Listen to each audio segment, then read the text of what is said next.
Olá, mais um Mudeu no Ar. E para falar conosco hoje está aqui Diego Freitas Tavares, psiquiatra que atua nas áreas de transtornos bipolar, depressão, de humor e é autor do livro Depressão e Transtorno Bipolar, a complexidade das doenças afetivas.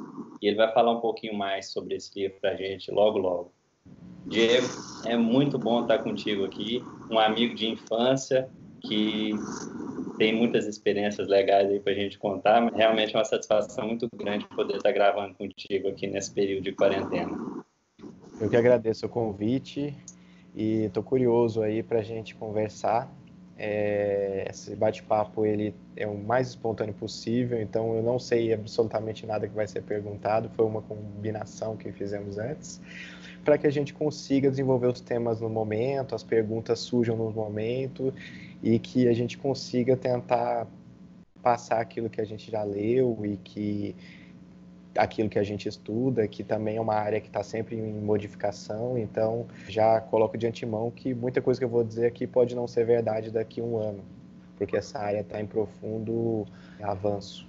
Então, para a gente começar, como a gente tem visto, parece ter crescido bastante as preocupações com as questões mentais no mundo. E para a gente entrar nessa questão de saúde mental, primeiro a gente queria saber o que é a mente. O que a gente pode falar com os avanços que a ciência trouxe hoje sobre o que é a mente? O que a gente pode entender como sendo mente? Muito importante a gente lembrar que o nosso corpo, ele é um corpo físico, que ele está inteiramente conectado, nós somos uma massa contínua, então não existe uma interrupção no espaço entre o que é o coração, do que são os vasos, o que são os nervos, o que são as células da pele e tudo mais. E muitas vezes a gente esquece que quem sente o corpo inteiro é o cérebro.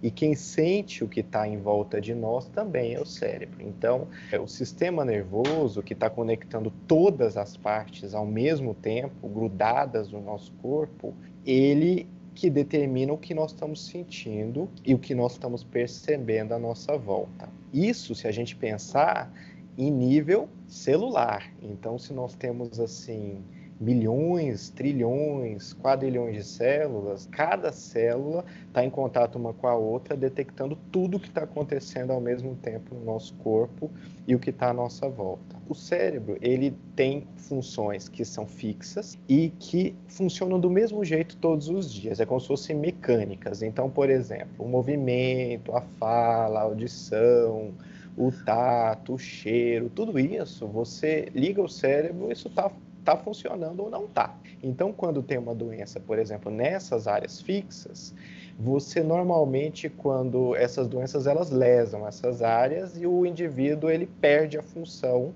e aí vai ter provavelmente uma sequela. É óbvio que hoje a gente sabe, né, que os neurônios podem se regenerar. Eu estava lembrando outro dia, numa entrevista, até por coincidência, quando a gente estava na quinta série, uma das perguntas da prova era: quais células do corpo não se regeneram? E a resposta eram os neurônios. Hoje isso já mudou. A gente sabe que existe a neurogênese e que sim, os neurônios eles podem nascer de novo, eles podem crescer, eles podem surgir e se multiplicar a partir de determinados estímulos, muitas vezes coisas que a gente nem imagina, como por exemplo uma conversa, uma terapia pode provocar neurogênese em nós. Bom, então voltando, essas áreas fixas, quando elas sofrem uma doença e que sofre lesão, são o que a gente chama de as doenças neurológicas. Então, as doenças neurológicas, normalmente, elas deixam uma marca no sistema nervoso. Então, por isso que a gente consegue diagnosticar com um exame que faz uma foto. Então, uma tomografia, uma ressonância, um exame que vê o que está acontecendo ali no corpo físico. Existem outras áreas no sistema nervoso que não são de funcionamento fixo. Então, elas podem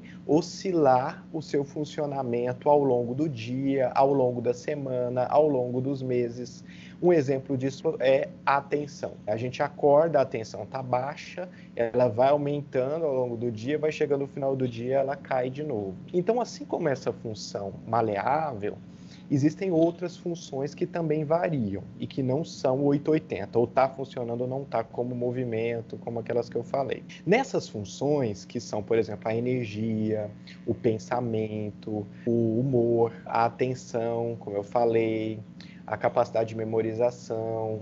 Então, essas outras funções, elas têm uma maleabilidade, uma flexibilidade maior, que pode variar ao longo do dia, ao longo dos dias, a semana, dos meses, como eu disse. Então, o que é a mente? A mente são essas funções que são maleáveis no nosso cérebro, que elas acendem, elas ligam, a hora que desperta, o cérebro ele liga de baixo para cima, então o cérebro de baixo ele é mais primitivo, os animais também têm, então ele liga de baixo para cima. Então quando ele liga, a gente consegue ter uma percepção do ambiente, os animais também. A hora que chega lá em cima, que é o córtex, que é a parte de cima, a gente consegue ter uma percepção ampliada do ambiente, uma percepção de nós mesmos, uma percepção das memórias que nós temos. Então, com isso, eu sei, por exemplo, que eu estou aqui numa sala, que eu sou uma pessoa, que eu tive um passado. Então, a memória está muito imbricada nessas coisas. Porque, por exemplo, se a gente esquecesse o que é cadeira, se a gente esquecesse o que é ser humano, se a gente esquecesse o que é céu, o que é lua, o que é terra, a gente iria acordar e ia ficar sem fazer nada, porque a gente não iria ter consciência das coisas. Então, a consciência é essa capacidade de pegar a memória e de identificar o que eu sou e o que está em volta de mim. Então, a mente, ela nada mais é do que essas funções maleáveis, integradas, principalmente a questão da memória, junto com o pensamento, identificando quem sou eu e onde eu estou. E isso é uma coisa variável, né? Uma coisa que oscila. Então, por exemplo, se eu não acordei, a mente continua funcionando? Continua, porque ela tem um nível de funcionamento ainda residual ali, sem a gente estar totalmente consciente, mas a gente sabe que a gente está dormindo, a gente sabe que a gente está num quarto, a gente sabe que a gente está protegido ali, por isso que o cérebro consegue aprofundar o sono, e pode ter, em alguns casos, até vivências, que aí vão ser confusas, desorganizadas, que são sonhos, por exemplo, mas que trazem muitas vezes conteúdos, ou sensações, ou emoções, ou estados de humor, mesmo ao indivíduo dormindo. Então, a mente continua funcionando quando a gente está dormindo. Então, a mente em si seria essa capacidade de pensar. E o que seria pensamento? Pensamentos são ideias ou representações. O que são representações? Representações são imagens mentais. Então, quando eu lembro bola na minha cabeça, isso é um tipo de pensamento chamado representação, que é quando eu ponho dentro do meu campo mental, baseado na memória, que eu sei o que é bola, uma imagem. E o pensamento pode ser tanto representação quanto pode ser ideia. Por exemplo, se eu falo suicídio. Então, eu não estou pensando, suicídio não é um objeto, não é nada, mas é uma ideia. Então, a mente, ela engloba o pensamento, podendo ser uma imagem, podendo ser uma ideia, junto com um estado emocional, que pode ser atenuado. Às vezes eu penso numa coisa e não tem nenhuma emoção associada àquilo. Às vezes tem uma emoção associada àquilo, tipo medo, tipo dor, tipo saudade, tipo ódio, tipo raiva. Junto com essa percepção do ambiente e junto com a memória e a atenção. A atenção é muito importante, que é o que foca em cada uma dessas coisas, para eu saber onde eu estou, quem eu sou, o que eu estou pensando e como eu estou sentindo. Então, você veja que a mente não é algo tão simples, porque é um conjunto de processos mentais para gerar várias percepções. Então, eu estou pensando na mente, eu estou envolvendo a parte instintiva, eu estou envolvendo a parte de raciocínio, eu estou envolvendo essas coisas todas. Eu também englobo a mente, a consciência. A mente dá consciência, a mente dá o pensamento.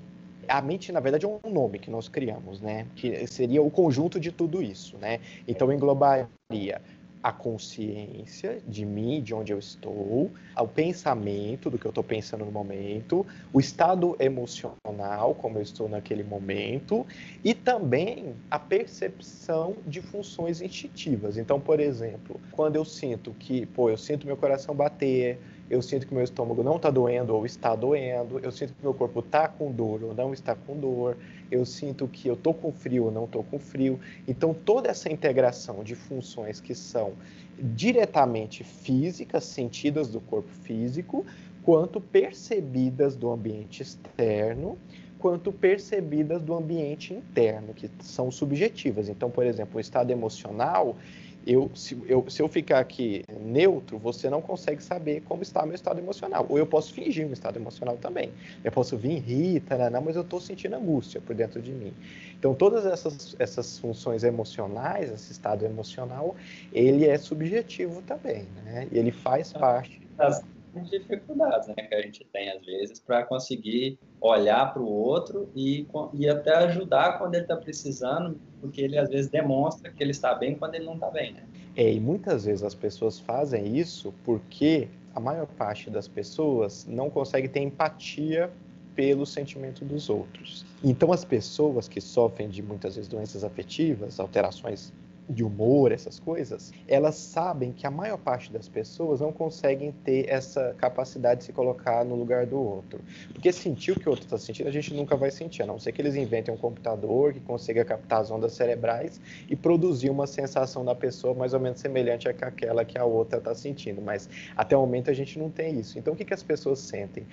Para que eu vou falar isso para as pessoas se ela não vai entender? A gente escuta muitas pessoas com depressão, o que elas falam para a gente? Elas falam assim, eu tento falar para as pessoas, ao invés da pessoa ouvir o que eu estou querendo dizer, a pessoa nem espera eu terminar de falar, ela já quer propor algo para eu fazer, sendo que ela nem sabe o que eu estou sentindo, e aquilo que eu estou sentindo, aquilo que ela está falando para eu fazer para melhorar aquilo, eu já tentei fazer, eu não sou bobo. Eu já tentei andar, já tentei abrir a janela, já tentei caminhar, não muda, porque é de dentro, né, interno. Então as pessoas começam a lançar a mão desses recursos de usar máscaras para esconder as próprias emoções, porque elas sabem que poucas pessoas têm empatia para parar e ouvir. As pessoas não sabem ouvir.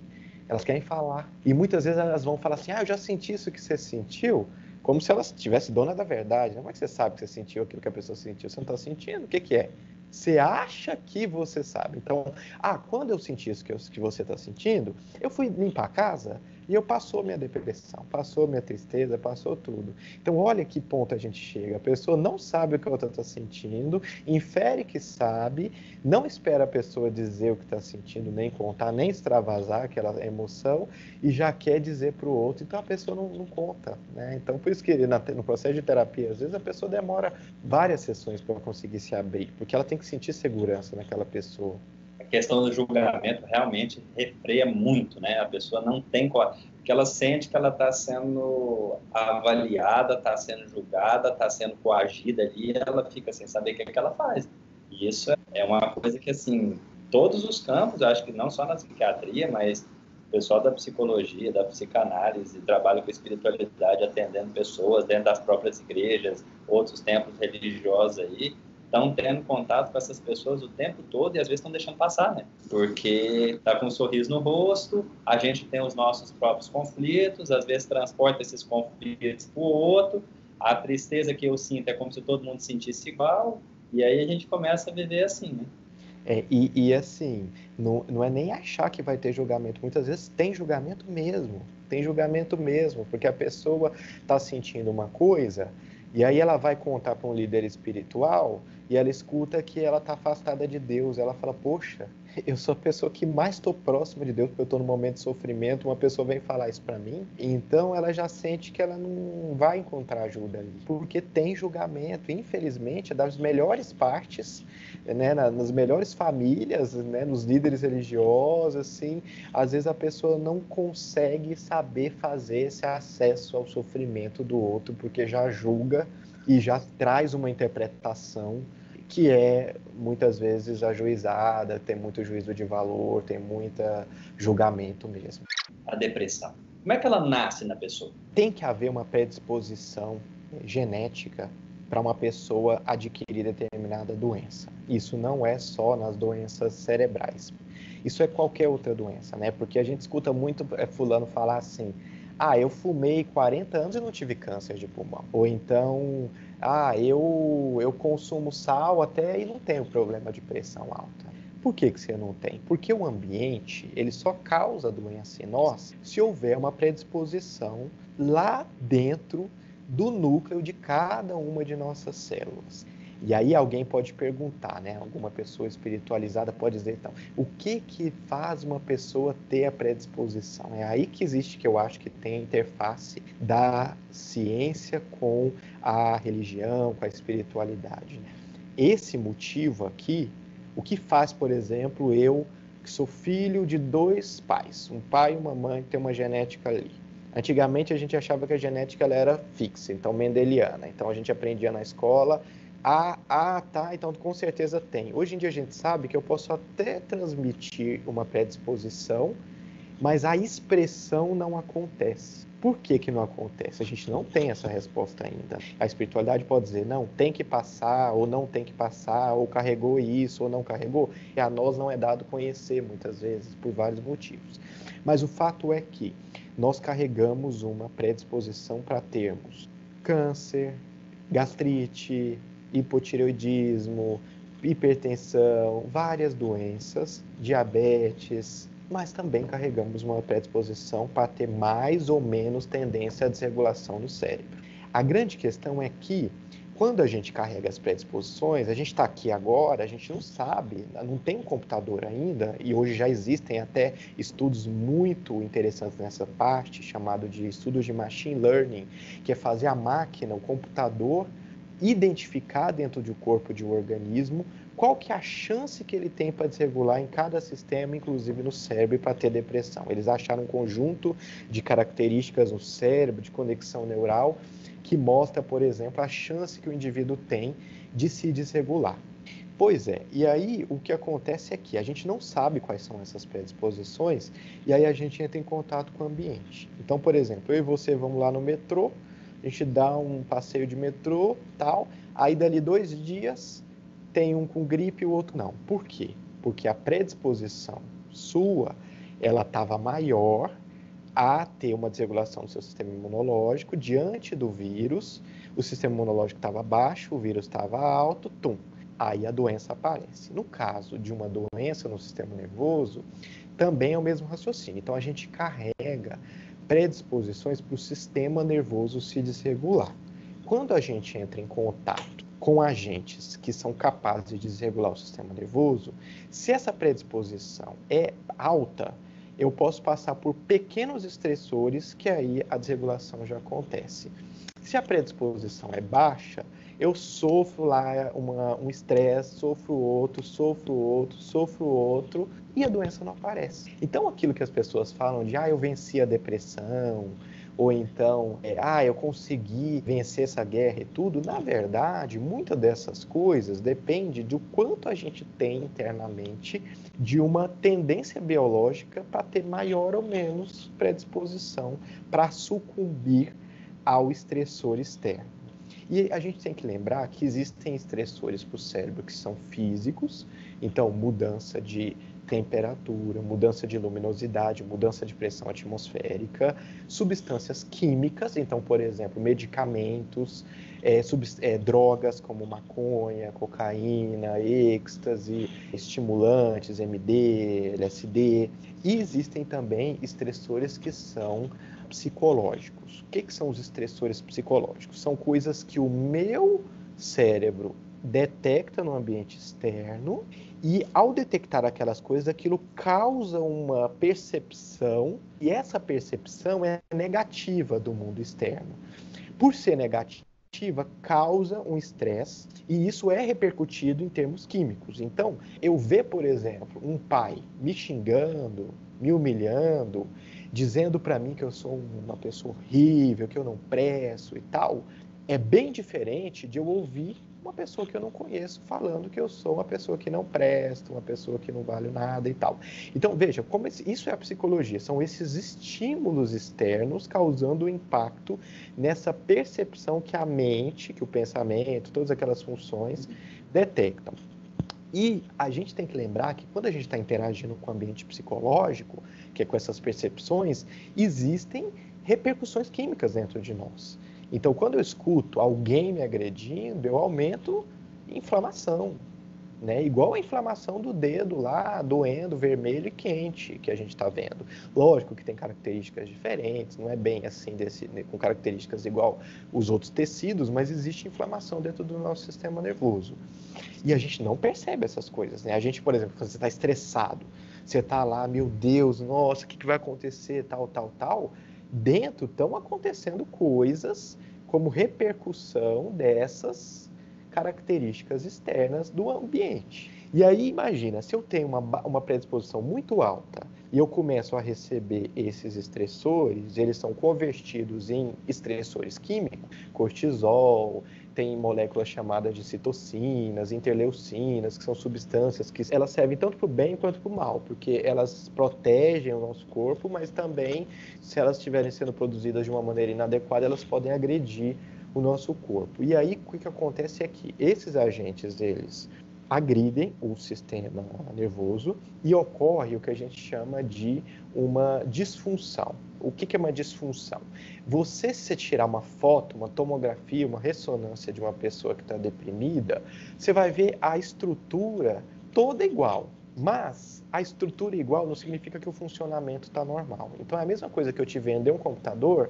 ele está bonito, ele está lá todo limpo, as teclas estão boas, o computador liga, tá bom, mas na hora que você vai mexer no computador ele está lento. Então isso é uma doença funcional, ou seja, a velocidade e a qualidade do funcionamento dessas estruturas, eles estão prejudicados por conta dessa agressão química decorrente desse contato com o ambiente psicológico externo, né?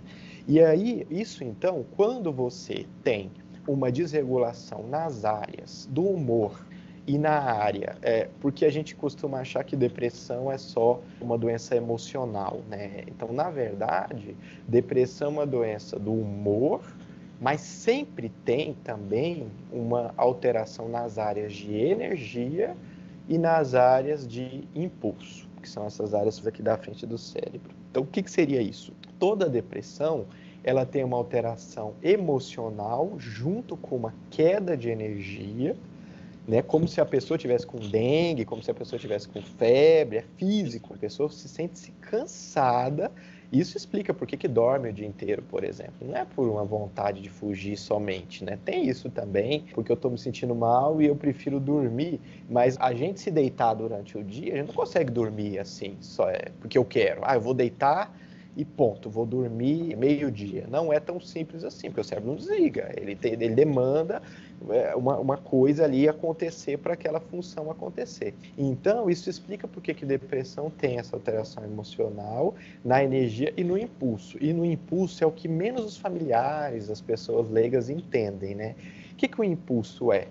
O impulso é essa vontade, essa iniciativa para fazer as coisas. Então, por exemplo, a gente não percebe isso porque isso está funcionando o tempo inteiro. Mas a pessoa, quando ela está, né, com essas áreas prejudicadas, ela está sentada e ela até sabe o que ela tem que fazer, mas ela não consegue começar a fazer.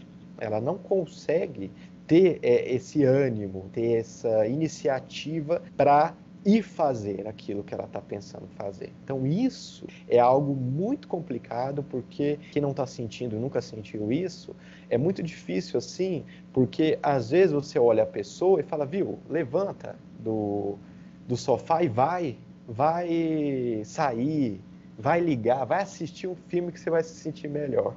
A pessoa, não consigo, eu não consigo, não funciona, minha cabeça não consegue ter ânimo para fazer isso. Se eu for fazer, eu vou fazer arrastado, com aquela sensação negativa, que o estado emocional está para baixo, com um cansaço físico muito grande e com uma falta de vontade, ou seja, uma sensação de incômodo muito grande, uma sensação de desprazer muito grande naquilo que eu estou fazendo. Como se eu quisesse assim, eu não quero isso está me agredindo. Porque é como se o cérebro, nesse momento, dissesse assim, me deixa quieto, porque eu preciso de descanso, eu preciso me recuperar. Você vai ficar no casulo, você vai ficar ali hibernando para que saia todos os estímulos. Por isso que o deprimido gosta de ficar isolado, porque tem que sair todos os estímulos para que eu consiga funcionar no nível bem basal e aos poucos eu ir me voltando ao normal. Né? Funciona quando a pessoa ela se recolhe mais, porque você disse que a pessoa se recolhe mais para que possa começar o sistema a perder essa quantidade inumerável de estímulos, para ela sentir um pouco melhor para começar a agir. Mas se ela for se afastando demais, ela não vai se perdendo a um ponto que talvez não dê para resgatar mais? Isso é o que o cérebro faz a pessoa sentir. O que acontece muitas vezes é o seguinte: o ambiente, ele não necessariamente ele é positivo para a pessoa. Porque às vezes, imagina essa pessoa, a gente vai falar assim, né? Ah, tá, então você está dizendo para mim que a pessoa ficar isolada é melhor? Às vezes sim. Por exemplo, e se ela vai sair da sala, escutar uma mãe falando que ela é vagabunda e que ela devia estar trabalhando, que está todo mundo passando necessidade? Então, assim, neste caso, o ambiente, ele é muito pernicioso, é um ambiente hostil e que prejudica. O grande problema, muitas vezes, é que, imagina que junto com tudo isso, do humor, da energia e do impulso, você vai ter também um enviesamento do pensamento espontâneo, automático. Então, o que acontece é que o pensamento, que está sempre ali conversando com a área da memória e da atenção, na depressão é o maior carrasco para a própria pessoa, porque existe uma distorção de pensamento, uma distorção de realidade. Eu costumo brincar que esquizofrenia e depressão não são doenças tão diferentes quanto a gente imagina. Obviamente que na esquizofrenia a pessoa tem uma apreensão equivocada da realidade e o cérebro dela vai ver bola em cima da mesa que não existe, que ninguém está percebendo e tal. No caso da depressão, é como se a emoção tivesse distorcendo a realidade. Então é como se assim, o cérebro da pessoa fica trazendo memórias ruins do passado e fica fazendo interpretações distorcidas, tanto do passado quanto da realidade. Então, eu sou suspeito para falar, mas para mim é a pior doença que existe é quando você tem uma doença da mente, né? Uma doença do cérebro. Porque, veja, na esquizofrenia você não consegue perceber. Como é que você vai conseguir agir num ambiente, se defender num ambiente, se você não está percebendo o ambiente correto? Então você vai ser atacado. Se você estiver numa floresta, você vai ser atacado. E no caso dos transtornos de humor, no caso da depressão, como é que eu vou acreditar que isso que a minha cabeça está colocando é real, sendo que e não é real, é enviesado por negativo. Então, fica trazendo pensamentos, memórias do passado que são distorcidas, fica trazendo aquelas sensações que a pessoa teve amplificadas no momento. Então, humilhações, momentos ruins, problemas familiares, problemas com amizades no passado. Então, tudo aquilo começa a voltar com o intuito de trazer para a pessoa uma sensação que o passado dela foi muito ruim, que o presente dela também é péssimo e que o futuro não há para onde correr. E também uma percepção própria ruim. Então, existe aí o que a gente chama de inutilidade ou pensamentos autodepreciativos, né? Imagina uma pessoa que tudo que eu vivi foi ruim, meu presente é péssimo, meu futuro vai ser horrível e eu sou péssimo. Então, o que eu estou fazendo aqui? E o que é pior, né? Antigamente a gente achava que depressão, quando fosse ficando grave, começavam a vir ideias de suicídio, né? Hoje em dia a gente sabe que, na verdade, pensamentos suicidas, que são pensamentos de autoextermínio, pensamentos de vontade de tirar a própria vida, eles podem acontecer em algumas pessoas desde o começo da depressão. Ela não precisa estar grave. Então, parece, eu estou falando, isso pode ser que mude daqui a alguns anos, isso não é algo conclusivo, mas parece que os pensamentos suicidas são sintomas acessórios da depressão, igual a questão do sono, a questão da energia, a questão do impulso. Tem pessoas que têm mais predisposição a ter pensamentos automáticos suicidas, né? E o mais grave de tudo isso é que o pensamento suicida vem nesse caminhão aí da distorção da realidade, né? A pessoa que se suicida, ela chegou no máximo de distorção de realidade que a depressão conseguiu causar no indivíduo. Então, quando a pessoa faz aquilo, ela não teve muita escolha, porque a cabeça dela foi levada para aquilo, para aquela percepção. Tanto quanto a gente está agora achando que a gente está aqui vendo um ao outro. E eu tenho certeza que eu estou te vendo e você tem certeza que você está me vendo. O indivíduo deprimido, ele chega nessa certeza. Ele, então, teria feito todas as alternativas na cabeça dele, visto todos os cenários possíveis, nenhum foi suficiente para tirar ele daquela situação, e aí sobrou apenas o suicídio como forma final de ação para tentar se recuperar. Seria alguma coisa nesse sentido? Isso, e uma vontade que ele vai perdendo a capacidade de poder escolher. Então começa a vir um impulso suicida, que a gente fala, no qual o indivíduo cada vez mais vai perdendo a capacidade de escolher. É como se fosse assim, o indivíduo que está psicótico, fora da realidade, o esquizofrênico, ele pode estar... Porque, por exemplo, psicose, todas as alterações do cérebro, elas podem ser produzidas artificialmente em laboratório. Então, por exemplo, tem remédios que você aplica na veia da pessoa, ela pode ter uma alucinação. Então, ela vira aqui e fala, tira esse portal daqui, que está vindo aí um fantasma, um dragão me pegar. Tá bom. Também podem ter substâncias que você injeta, vai no cérebro, e aquilo produz uma sensação de choro, e a pessoa fica mal, tô angustiado, chora assim, a lágrima surge no olho, aquela emoção forte e tal. Quando o indivíduo vai ficando com uma distorção muito grande, essa desesperança, que é isso aí que você falou, de não ver saída mais, pega a questão de impulso e também de percepção da realidade, e o indivíduo, o cérebro dele adoecido, né, ele leva o indivíduo a tomar aquela decisão, que é uma decisão artificial, porque quando o indivíduo está muito doente do ponto de vista psiquiátrico, ele pode até ser inimputável do ponto de vista legal, porque ele muitas vezes ele pode fazer uma coisa que ele não deliberou totalmente sobre aquela coisa. E por isso que suicídio não é um crime.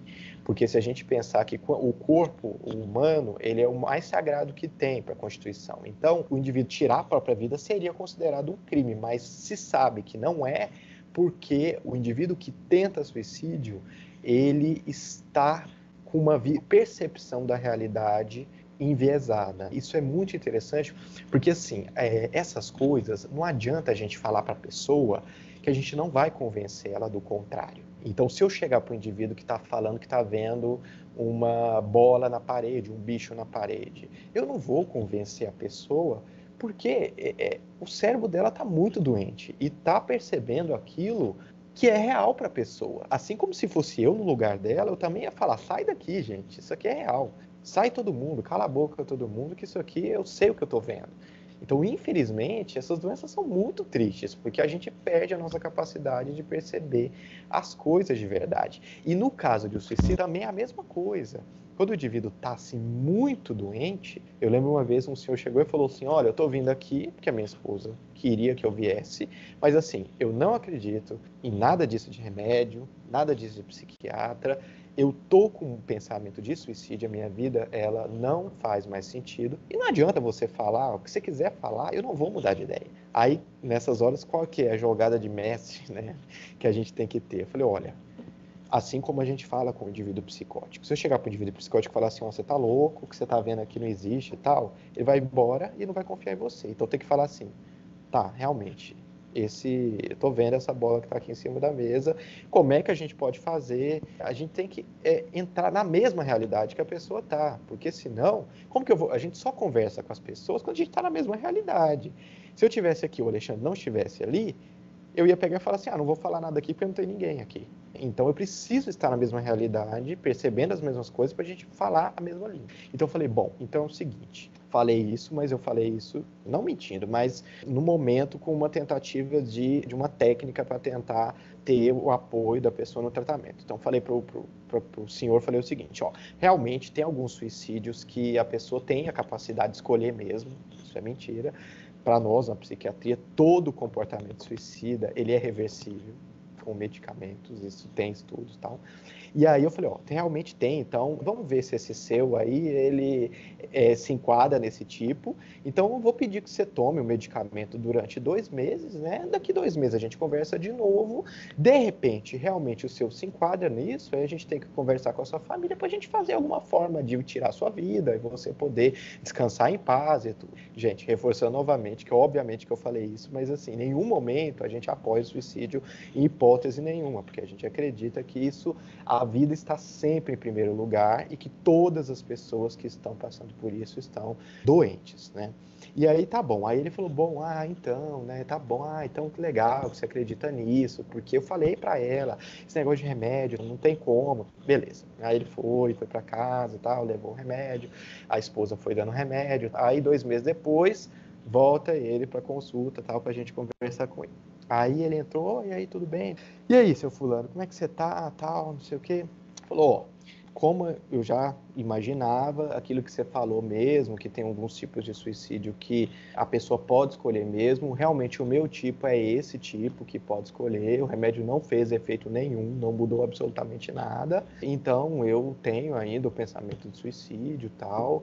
Falei, tá, mas como é que tá a sua vida? Tudo que você tá fazendo? Ele falou assim, não, agora sim, a única coisa que mudou na minha vida não foi o tratamento, nada, o que acontece é que o meu filho começou a mexer com uma coisa de pesca, abriu uma loja de pesca, só que ele não entende absolutamente nada de pesca. Então, eu preciso ajudá-lo nessas coisas. Então, eu preciso, porque ele não entende absolutamente nada disso, né? Então, o que acabou mudando um pouco da minha percepção sobre a vida, continuar aqui e tudo, e que fez eu começar a ver as coisas e gostar das coisas, foi esse ramo de pesca, né? Isso eu gosto e eu tenho prazer nisso. E aí eu peguei naquilo e comecei a ver prazer, mexer com anzol, mexer com linha, e hoje isso para mim é minha vida hoje. Hoje eu tô lá, vejo e tal, agora eu tô com os meus netos, tudo, mas assim, não é tratamento, não é remédio, não é nada disso.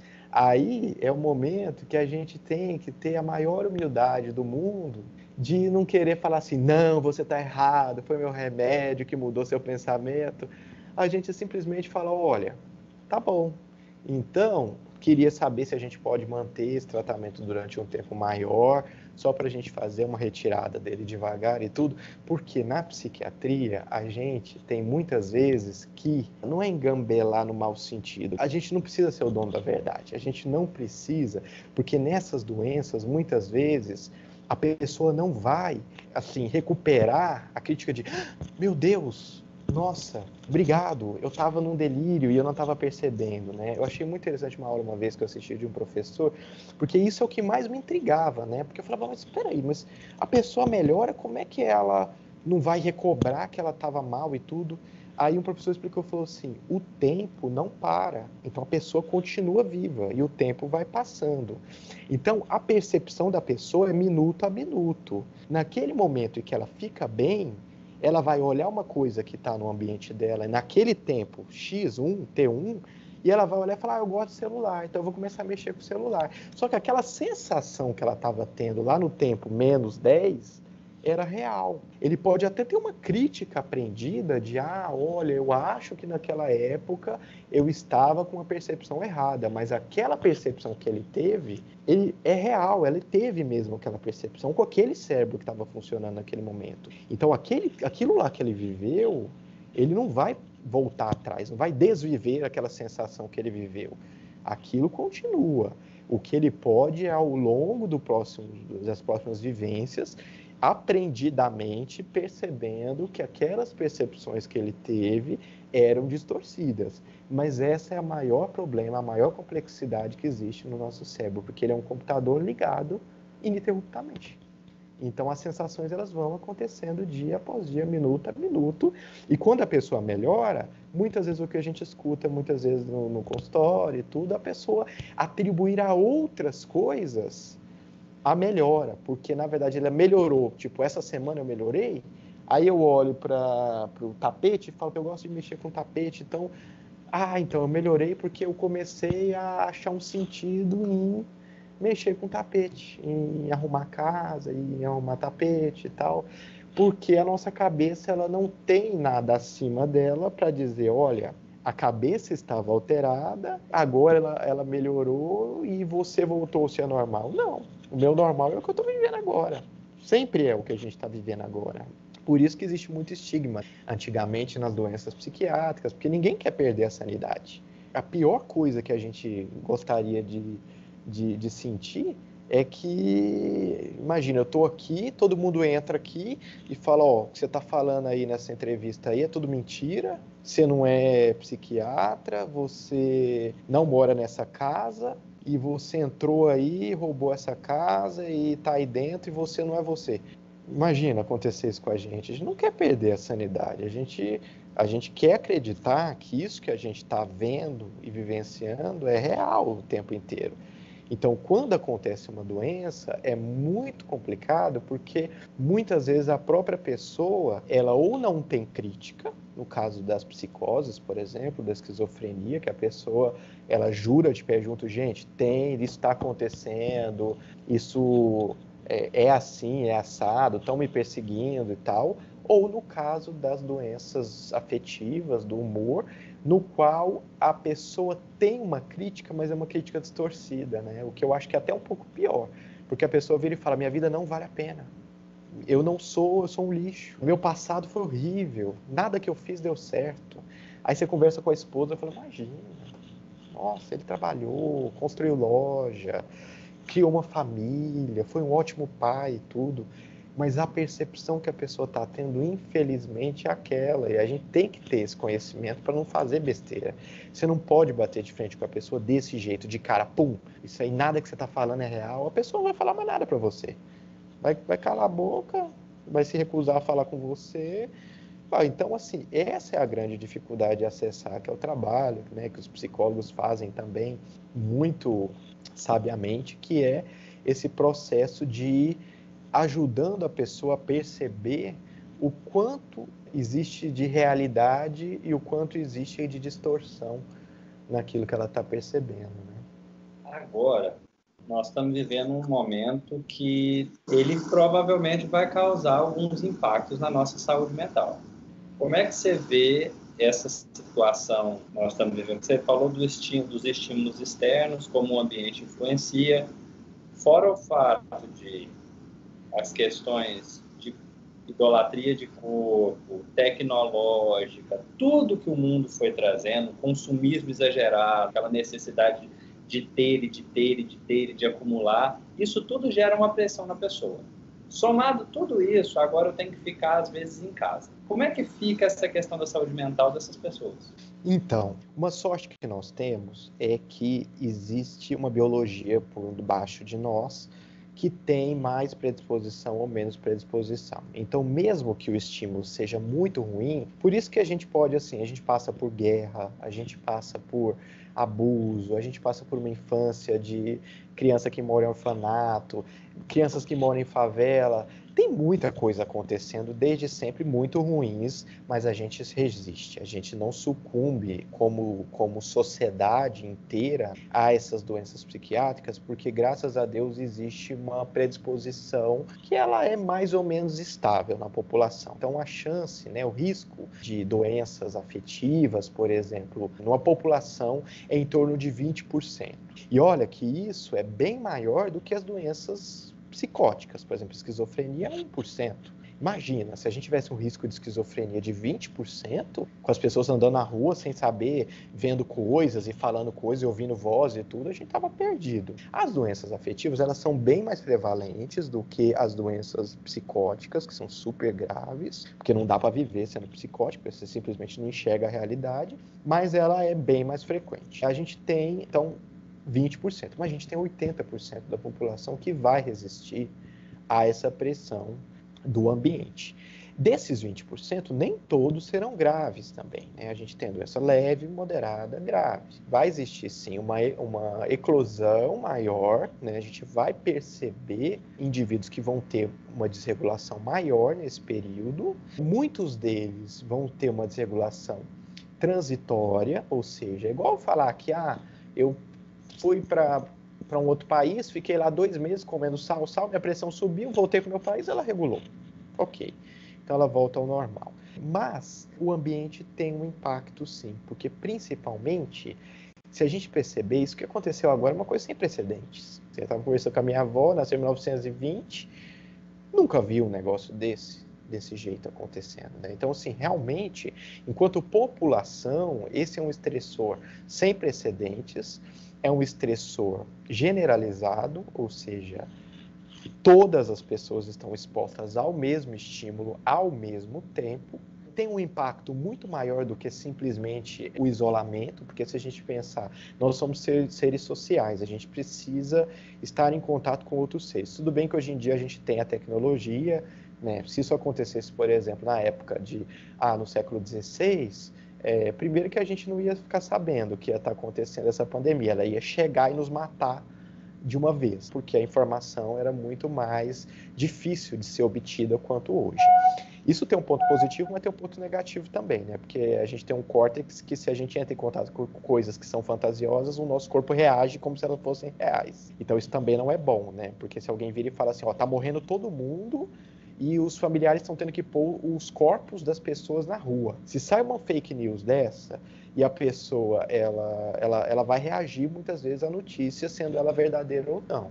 Então tem um lado também ruim dessa questão da informação ser rápida e de ela ser muito disponível. O nosso psiquismo, o nosso cérebro, a nossa mente, ela reage a coisas também que não estão necessariamente sendo vistas por nós no momento, no mesmo espaço que a gente está, né? Então, se, por exemplo, eu vejo que alguém inventa uma cena lá de cinema onde uma notícia de que, em São Paulo, 2.000 corpos de pessoas estão sendo colocadas nas ruas pelos seus familiares porque morreram dentro de casa. E alguém que está lá em Goiás, lá em Tocantins, vê uma cena dessas, ela vai reagir a essa cena, ela não precisa estar lá no momento presente. Nós estamos sendo agredidos no momento não só pelo isolamento social, mas também pela quebra da nossa rotina de vida que nós tínhamos. Isso tem um impacto no funcionamento do sistema nervoso, porque pensa, o cérebro ele gosta de condicionamento, ele gosta de rotina. Então o que ele gosta? Acordei, vou fazer todos os dias a mesma coisa que eu faço. Ele gosta que essas coisas aconteçam mais ou menos estáveis, que dá uma sensação de regularidade, dá uma sensação de que ele está certo, que está tudo correto, que está tudo organizado, que tudo vai funcionar, dá uma sensação de que o futuro vai ser bom, de que vai funcionar, de que vai dar certo. Quando acontece algo como isso, vem também essa questão de, e agora? O que vai acontecer? Como vai acontecer? E eu vou perder meu emprego? E eu vou passar fome? Vai faltar comida? A doença vai entrar dentro da minha casa, eu vou ver gente morrer na minha frente. Então, existem todas as questões que são as questões associadas à dúvida. Então, o isolamento social, a dúvida, a quebra de rotina e essa questão de ter um impacto emocional, que é você ver, por exemplo, você está longe de familiares e você vê a possibilidade de você perder os seus familiares também. É uma situação muito delicada. Quem tem mais predisposição, muitas pessoas acham que elas são superiores às outras, né? Então a gente escuta às vezes, né? Não, eu sou uma pessoa mais bem resolvida e eu não deixo isso aí me pegar, não. Eu ponho meu pensamento positivo e eu ponho música e eu vou ler um livro e limpo a casa, e ela se vangloria como, não, eu sou ótima, eu sou perfeita, eu sou maravilhosa. Muitas vezes a pessoa tem uma predisposição menor a se afetar dessas coisas, não é nada que ela tem que se vangloriar, na verdade tem que agradecer por ter vindo com essas características que dão uma resistência maior ao impacto estressor e acolher aquelas pessoas que não têm essa mesma capacidade que ela, né? E aí volta aquela questão da empatia, né? Porque as pessoas sempre gostam de se comparar uma com as outras e se sentir superiores, né? De saber que, não, eu consigo, eu dou conta e tudo, mas na verdade não importa, é muito essa questão. Se você está conseguindo e você está se sentindo mais fortalecido nesse momento, é justamente, talvez, a sua obrigação de ser colocado no ambiente para ajudar quem não está sentindo o mesmo que você. Então, a sua responsabilidade é muito maior. Você foi glorificado com uma predisposição que te confere essas sensações menos ruins do que aquele outro que está sentindo pânico, que está sentindo falta de ar, que está sentindo taquicardia, que está com o pensamento de que vai dar tudo errado, catástrofe, vai morrer, meu Deus, fome, miséria, perder emprego, nossa, eu vou ter que vender minhas coisas tudo, vou morar debaixo da ponte, nossa, e agora, como é que vai ser? Os transtornos ansiosos, eles são doenças, as pessoas têm características também na área do alarme, que a amígdala cerebral, ela é uma área que está associada a maior ou menor capacidade de sentir medo. E isso é uma característica que a gente herda, né? Então, fulano é mais medroso, fulano é mais destemido, não é uma característica aprendida. Isso tem muito de herdado e quem tem transtornos ansiosos são pessoas que têm uma predisposição maior para se desregularem nessas áreas diante de alguns fatores, desde eles psicológicos quanto físicos, químicos também, tudo. Diego, quais hábitos nós podemos evitar e quais hábitos nós devemos incorporar para que a gente cuide da nossa saúde mental, para que a gente possa se aprimorar, para que a gente possa melhorar, para que a gente possa progredir como possível for nesse sentido da saúde mental? O que a gente pode fazer? A gente nunca deve esquecer que o nosso corpo é um só e ele é único e ele está todo interconectado. Existem muitas coisas, quando a gente está bem, as pessoas normalmente, elas esquecem de cuidar do corpo físico delas. Se a pessoa está bem, ela abusa, ela bebe, ela come muito, ela dorme pouco, ela só quer prazeres, ela só quer prazer, hedonismo, ela só quer saciar os próprios instintos prazerosos do cérebro. A grande questão é que quanto mais a gente vai para uma linha assim, a gente perde uma rotina. Então você vê, todo excesso ele vem carregado de uma perda de rotina. É impossível uma pessoa ter uma rotina espiritual, familiar, profissional, de estudos, se ela está no excesso. É muito simples a gente entender que a melhor maneira de manter a saúde cerebral e, consequentemente, a saúde mental, psíquica, né, o pensamento, o estado emocional, é nós cuidarmos da nossa saúde física. E como que a gente cuida da nossa saúde física? Primeiro ponto que as pessoas mais esquecem e que tem um impacto muito grande e que muitas vezes as pessoas não ligam uma coisa com a outra. O sono é o principal remédio para o sistema nervoso. Aparelhos que têm luz, como esse computador, como o celular, isso aqui tudo é artificial. Isso aqui foi criado para nós, para a gente fazer coisas que a gente quer fazer de noite, quando na verdade a natureza já falou para a gente que acabou, já era hora de estar descansando. Então a gente criou para isso.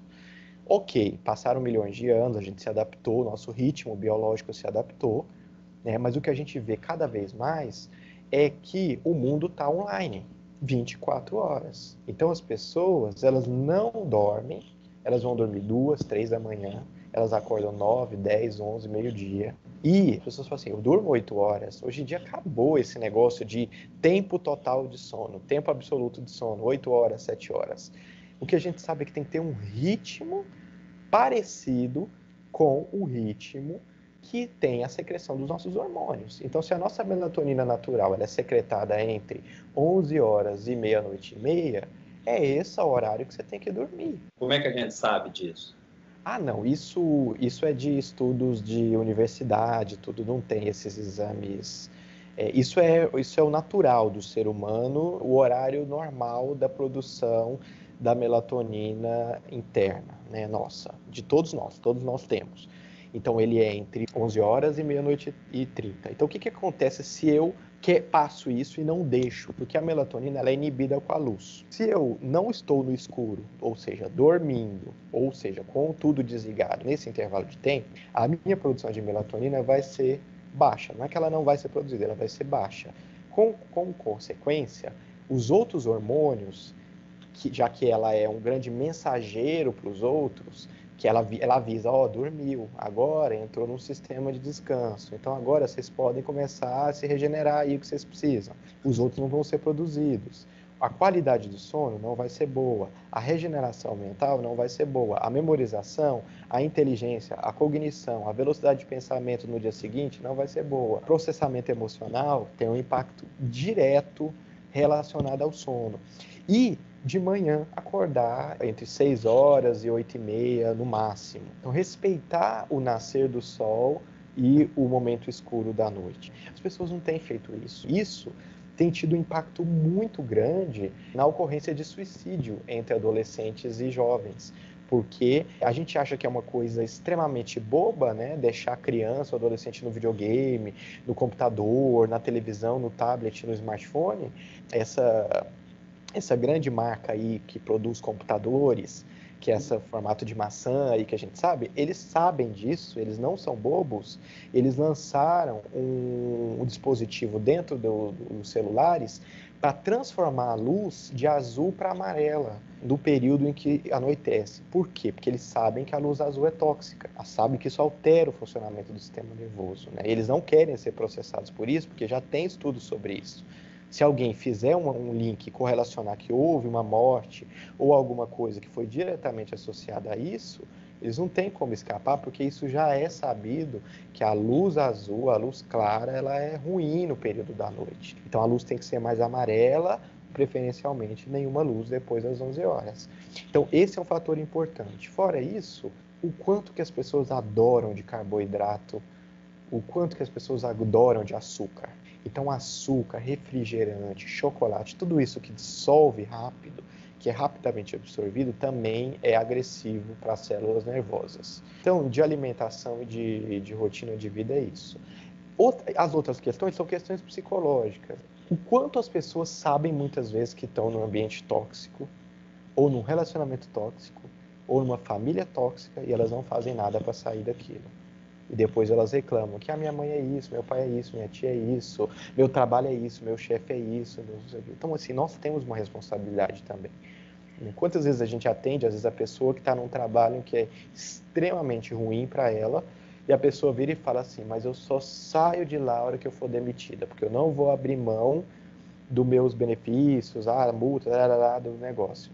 Ótimo, então tá bom. Aí você vai pegar todo esse dinheiro e você vai gastar recuperando a sua saúde que você perdeu lá, entende? Nós temos que aprender a fazer escolhas inteligentes para nós mesmos, né? Desde dormir bem, se alimentar, evitando carboidratos o máximo que a gente conseguir. Carboidrato é prazeroso? É. Mas ele é prazeroso, ele é aditivo. Por ser prazeroso, ele é aditivo. Então ele traz uma necessidade do cérebro de querer mais, de buscar mais aquilo.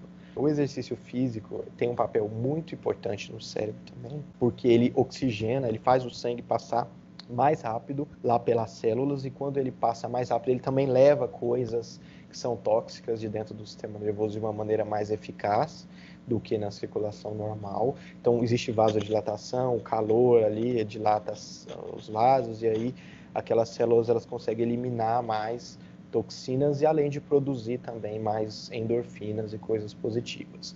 Nem precisa falar de droga, existe uma explosão de consumo de maconha no mundo, não só no Brasil, que eu não entendo como as pessoas, gente... Se eu tivesse que dar uma única coisa para as pessoas não fazerem, eu diria que seria a maconha. Mais até do que o sono, do que a alimentação, do que o exercício, do que ficar longe de ambientes psicológicos tóxicos. Porque as pessoas se iludem que a maconha é uma planta, que a maconha relaxa, que a maconha ajuda a dormir, que a maconha acalma, que a maconha tira a depressão, euforiza. Só que tudo isso é no momento agudo. No longo prazo, a gente sabe que eu estou dizendo assim, a maconha fumada, né? Não estou dizendo que não existam substâncias boas dentro da maconha, que parece que existem, embora isso ainda esteja em estudo, mas a maconha fumada tem componentes como o canabinol, que é muito neurotóxico e causa uma mudança permanente no sistema nervoso. Eu lembro um professor de matemática que eu atendi, que fazia uso de maconha, há 10 anos, diariamente, e essas coisas são muito sutis, e a pessoa não vai perceber de um dia para outro que ela está emborrecendo. Não vai perceber. E eu falei para ele, olha, eu queria muito que você parasse de usar maconha, porque isso vai acabar com o seu sistema nervoso. Ele falou, olha, eu não acredito nisso, eu uso há muitos anos, eu sou professor de matemática, eu nunca tive prejuízo nenhum para fazer conta, para fazer as coisas. Muito pelo contrário, só me ajuda e eu queria ser provado, eu queria ter uma prova disso que você está me falando. Eu propus para ele a gente fazer uma avaliação que chama neuropsicológica, que é um teste feito com psicólogo de várias baterias, assim, 4 horas aplicando o teste na pessoa, no qual você consegue medir tudo. Você consegue medir a inteligência, você consegue medir a atenção, a memória, a velocidade de pensamento, você consegue medir a capacidade de flexibilização, a capacidade de impulsividade, tomada de decisão, de freio, várias coisas, né? Aí a gente fez isso, aí ficou um ano, ele continuou fumando por decisão própria, aí a gente repetiu no outro ano. E quando a gente repetiu no outro ano, ele tinha caído em todos os domínios. Todos.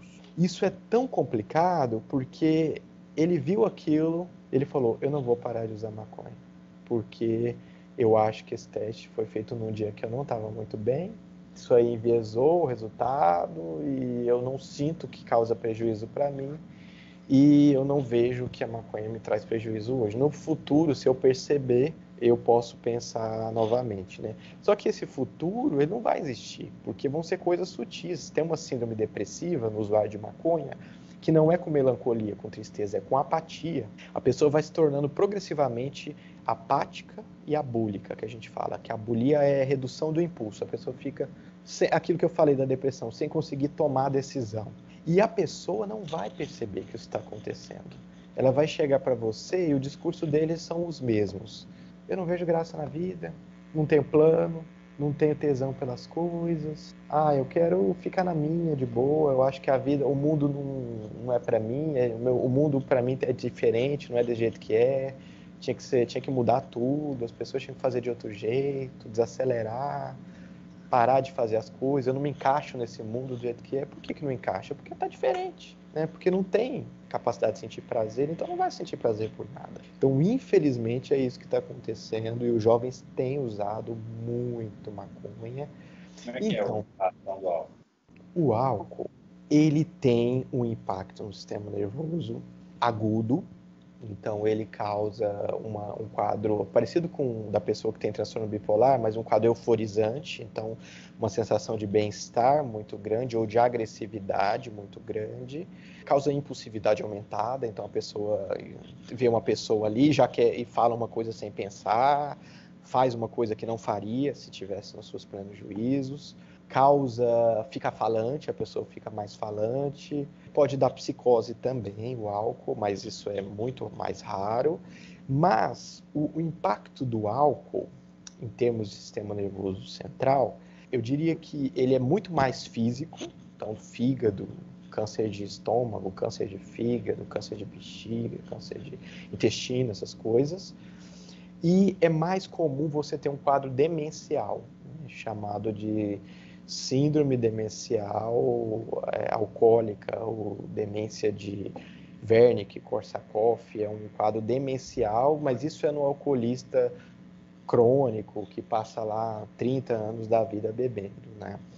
Que também é algo sério, deve ser dada a devida atenção, mas isso é muito mais comum naquelas pessoas que são dependentes mesmo, né? Naquele indivíduo que não consigo parar de beber, minha cabeça faz eu ficar cego e eu quero aquilo, né?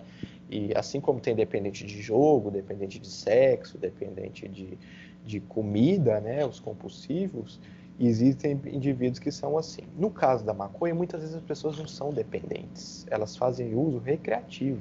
Só que é um uso recreativo crônico. Então é aquele oba-oba de que nada vai acontecer. De que tá tudo certo, isso é cool, isso é legal.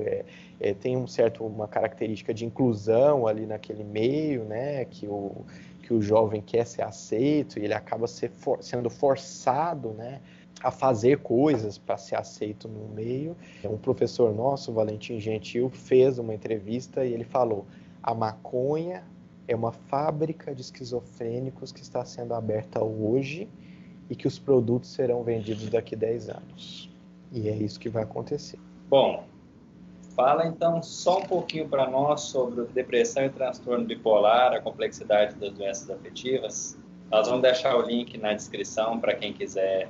Então, esse livro, ele é um livro que foi feito para as pessoas lerem e tentarem entender da melhor maneira possível coisas que a gente ainda não entende totalmente, né? Então, esse livro ele está escrito à luz do conhecimento que existe hoje. Provavelmente, a gente vai saber muitas outras coisas daqui a 10 anos sobre isso. É um livro que foi tentado ser escrito numa linguagem mais leiga possível. Eu tive uma secretária na época que eu entreguei o manuscrito para ela, ela leu o manuscrito e ela grifou as partes que ela não entendia e essas partes foram reescritas com o intuito de clarificar mais ainda a linguagem, justamente com esse intuito de desmistificar coisas que a gente escuta, né? Eu costumo dizer que na Idade Média a depressão e o transtorno bipolar também, essa questão da agressividade, né, do transtorno bipolar. Então, essas doenças eram vistas como pessoas que eram possuídas por demônios, essas pessoas eram queimadas, né, as pessoas eram vistas excluídas da sociedade. Hoje em dia, a gente evoluiu nesse ponto, né? As pessoas até aceitam que, poxa, existe uma doença física que pode ter uma relação com coisas espirituais, com coisas, porque o nosso corpo físico ele pode ter, né, uma relação com o plano espiritual. Então a gente sabe distinguir essas coisas. Só que muitas vezes esse preconceito melhorou, mas existe de outras maneiras, né? Ele acaba existindo de outras maneiras. Então hoje em dia a gente não joga a pessoa na fogueira por achar que ela está com um espírito, mas a gente não dá emprego porque a gente acha que a pessoa teve depressão e demite a pessoa a hora que ela volta, né? É muito comum. O paciente tem uma depressão, dura 2 meses, é afastado, ela voltou, a hora que ela está bem, ela está se sentindo forte para retomar a vida dela, ela perde o emprego. Então a gente continua fazendo as mesmas coisas porque as pessoas não veem como doença. A pessoa aponta o dedo na testa do outro, como se ela estivesse livre disso. Nós não estamos isentos, nenhum de nós não temos como saber quem tem chance e quem não tem, e qualquer um de nós pode amanhã começar a sentir essas coisas e perceber que, poxa, agora chegou a minha vez, eu estou deprimido e o que eu posso fazer com isso? Mas muitas vezes as pessoas que não estão e que não tiveram, elas colocam o dedo na testa dos outros, da pessoa que está, e diz, lute contra isso, né? Melhore, pense positivo. Para com isso, sai dessa, você consegue, você vai dar conta, você é forte, você é bom, você está com moleza, para aí. E assim, isso da depressão, né? E na bipolaridade, o que as pessoas fazem? Ah, ela é agressiva? Ninguém vê como doença, vê como é sem educação, é uma pessoa baixa, uma pessoa que a família não ensinou, né? E a pessoa ela é explosiva, a pessoa tem uma doença, a pessoa é um tipo diferente de sofrimento. A pessoa não tem crítica muitas vezes. Na depressão ela acha que tem crítica, mas não tem, porque aquelas sensações que ela está tendo, ela distorce muito daquilo. Mas na agressividade, na irritabilidade, a pessoa muitas vezes ela é difícil de ser ajudada, porque, puxa, a pessoa vem e me agride, a pessoa quando não entende que aquilo é uma doença, a tendência da pessoa ou é agredir ou é se afastar. Eu quero que se ferre, vai para longe de mim. Eu bloqueio essa pessoa, não fala com ela nunca mais. Essa pessoa aí, nossa, não dá. Isso aí é muito estúpido, é muito ignorante, é muito não sei o quê. E muitas vezes aquilo é uma doença. A pessoa vai ficar batendo cabeça até sei lá quando conseguir ser ajudada. Isso não significa que a gente vai virar para a pessoa e falar, não, ó, você é doente, então ok, pode gritar, quebrar, não. O fato da pessoa ter uma doença de agressividade, irritabilidade, ela tem uma responsabilidade muito grande sobre isso também, porque ela tem que se observar e se ela sentir que ela não está bem, ela tem que pedir ajuda, ela tem que ter humildade para dizer, olha, eu não estou bem, me desculpa, eu fui estúpido, eu te tratei mal e tal. Então, também exige um grau de humildade. Todas essas doenças exigem um grau de humildade muito grande da pessoa para aceitar ser ajudada. Nós temos, quando a gente está falando de doença da alma, a gente aqui agora está pensando em muitas coisas, né? Porque a empatia, ela entra com uma necessidade, porque na dor, e a doença causa uma dor, na dor todo mundo é igual, não tem idade, não temos idade que vai restringir a pessoa, só ela vai ficar doente, só daquela cor vai ficar doente, só daquele sexo vai ficar doente, somos todos nós que temos a possibilidade de ficar doente. Então, ela nos une de uma certa forma também e fala para a gente o seguinte: olha, presta atenção, você não é tudo isso que você está falando e você tem muito que aprender. E na sua dor, tente agir e comportar da melhor forma possível, ensinando humildade. Então, no final das contas, nós temos muitos elementos interessantes que vêm mostrar para nós que nós vamos ter que cuidar da nossa vida de uma forma muito mais completa do que às vezes a gente está cuidando hoje.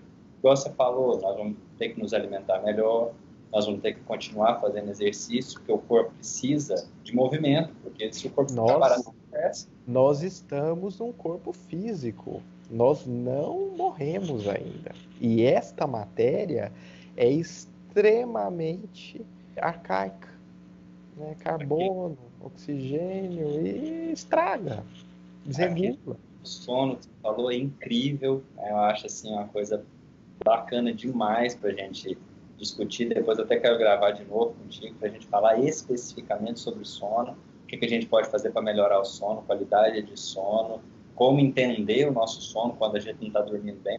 E eu queria te agradecer muito, Diego, por ter conversado conosco aqui hoje. Todos os seus contatos vão ficar aqui. E eu queria te pedir, antes da gente encerrar, que você desse uma mensagem final para todos aqueles que forem nos ver e nos ouvir aí em breve. Então, gente, o que eu acho mais importante é algo que eu não entendia isso, né, antes de entrar nesse meio, é de que, assim, depressão, agressividade, irritabilidade, medo, pânico não são a pessoa, não são da personalidade da pessoa, né? Porque quando eu comecei a entrar nesse meio, eu ainda tinha aquela ideia, mesmo tendo feito 6 anos de medicina, eu saí com essa ideia de que, assim, depressão era a personalidade da pessoa que ia se estragando, ia se adoecendo e a pessoa ficava daquele jeito insatisfeita com a própria vida. E hoje em dia, a gente enxerga não, assim, a depressão não é a pessoa. Né? Então, se eu conheço uma pessoa em depressão, eu não estou conhecendo a pessoa, eu estou conhecendo uma capa preta em cima da pessoa. Então, a pessoa que está deprimida, ela tem que manter isso extremamente forte dentro dela, né? Esse não sou eu. Então, o que eu tenho que fazer para eu resgatar quem eu sou? Porque um erro grande que existe dentro da pessoa deprimida é adorar. A pessoa deprimida, eles adoram fazer isso, é ficar mastigando os pensamentos depressivos, ruminando. Eu não presto mesmo, porque eu não consigo, eu não vou dar conta, e tananã, e tananã, e tananã. Então, na verdade, a pessoa tem que... isso não é real. Esse pensamento não é real. Eu sou uma pessoa boa sim. Eu trabalhei no lugar tal, eu fiz coisas boas sim lá. Eu tenho uma família boa sim. Então ela conseguir quebrar esse enviesamento negativo do pensamento que os quadros depressivos produzem. E ter certeza de quem é ela e do que é a doença. Né? Eu sei que isso não é fácil quando você está no meio disso, porque a depressão não é um dia, depressão são meses, não é fácil para quem vive, mas a pessoa ela não pode entrar nessa onda de ficar se alimentando e remoendo de pensamentos que são ilusórios. Nós conversamos hoje com o Diego Freitas Tavares, psiquiatra e um grande amigo. Muito obrigado, Diego. Todos os contatos dele estarão aqui na descrição. Até breve.